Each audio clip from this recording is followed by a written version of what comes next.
అప్పుల బాధలు వెంటాడుతున్నాయా? అయితే 6 JVR వారి జాతిరత్నాలు ధరించండి. హాయ్, వెల్కమ్ టు మనం టీవీ. మన టీవీ మన కోసం. ఒంగోలు వైసీపీలో అసలు ఏం జరుగుతోంది? బాలినేని శ్రీనివాసరెడ్డి బయటకు వచ్చిన తర్వాత ఒంగోలుని హ్యాండిల్ చేసే నాయకుడు నిజంగా లేడా? సో ఇలాంటివి ఒకటి కాదు, చాలా డౌట్స్ ఇప్పుడు వైసీపీ నేతలోనే కనిపిస్తున్నాయి. సరిగ్గా ఎప్పుడైతే వైఎస్ఆర్ జయంతి రోజున ఒక దళిత మహిళని అవమానించిన దాని తర్వాత చాలా కాన్సిక్వెన్సెస్ ఫేస్ చేస్తున్నాయి వైసీపీ వర్గాలు.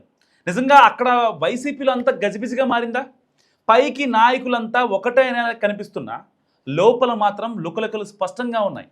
కీలక నేత పార్టీని వీడిన తర్వాత పార్టీని సరిగా నడిపించే నాయకుడే కరువయ్యాడనే టాక్ వినిపిస్తోంది. కొత్తగా వచ్చిన నాయకత్వం సెట్ అయ్యే లోపే జరుగుతున్న పరిణామాలు కొత్త చర్చలు దారితీస్తున్నాయి.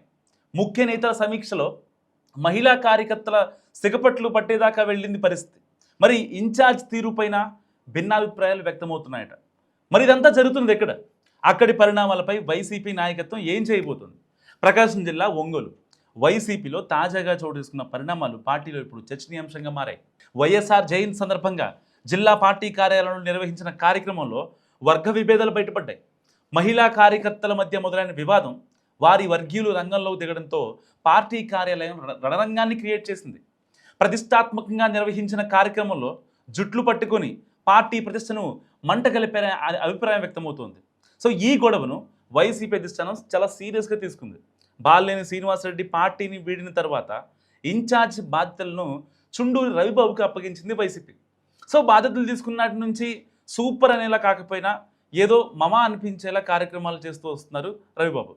సో పార్టీ నిర్ణయాల అమలు ఇంకా క్రమశిక్షణ విషయంలో రవిబాబు తీరుపైన పార్టీలోనే చాలా భిన్నాభిప్రాయాలు ఉన్నాయి.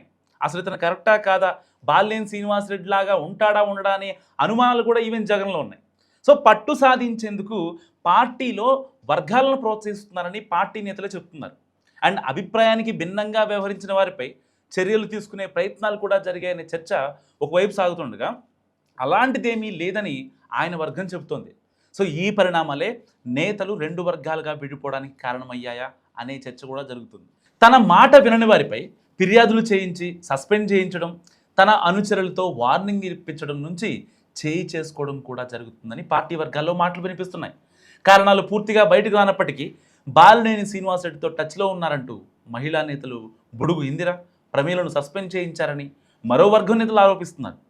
జిల్లా కార్యాలయంలో ఏర్పాటు చేసిన ఫ్లెక్సీల్లో ఇన్ఛార్జ్ చుండూరు రవిబాబు ఫోటో చిన్నగా పెట్టారని ఆయన వర్గీయులు దాడి చేసినట్టు సమాచారం.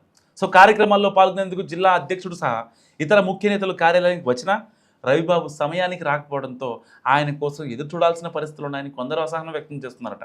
సో జిల్లా ఆఫీసులో నిర్వహణను పట్టించుకోకపోయినా తనకు అనుసరణలోనే నడవాలని ఆయన చేతలు ఉంటున్నాయనే విమర్శలు సైతం వినిపిస్తున్నాయి. మరి పార్టీ కార్యక్రమాల సందర్భంగా దురుసుగా ప్రవర్తించి కార్యకర్తలపై చుండూరి రవిబాబు చేయి చేసుకోవడం ఇప్పుడు వివాదాస్పదంగా మారింది జిల్లాలో. జిల్లా ఆఫీసులోనే మహిళా కార్యకర్తల మధ్య గొడవ ముదిరి ఘర్షణకు దారితీయటం, పోలీస్ స్టేషన్లో కేసులు పెట్టుకోవడంతో పాటు బయటకు కూడా మరోసారి దాడులు చేసుకునే వరకు పరిస్థితి వెళ్ళినప్పటికీ రవిబాబు తనకు పట్టనట్టు వ్యవహరించారన్న ఆరోపణలు కూడా ఉన్నాయి. నిజంగా ఒక పార్టీ అంటే నాట్ ఓన్లీ వైసీపీ, టీడీపీ ఎవరైనా సరే ఒక జిల్లా అధ్యక్షుడు తమ పార్టీకి సంబంధించినటువంటి ఏదైనా కార్యక్రమం అయితే సరే కాస్త ముందు రాకపోయినా వెనకాల వచ్చినా పర్లేదు, కానీ అక్కడ జరిగిన గొడవ గురించి కనీసం పట్టించుకోలే స్థితిలో ఉన్నారంటే అర్థమేంటి? నిజంగా ఇప్పుడు జగన్మోహన్ రెడ్డి గారికి అదే అనిపిస్తుంది.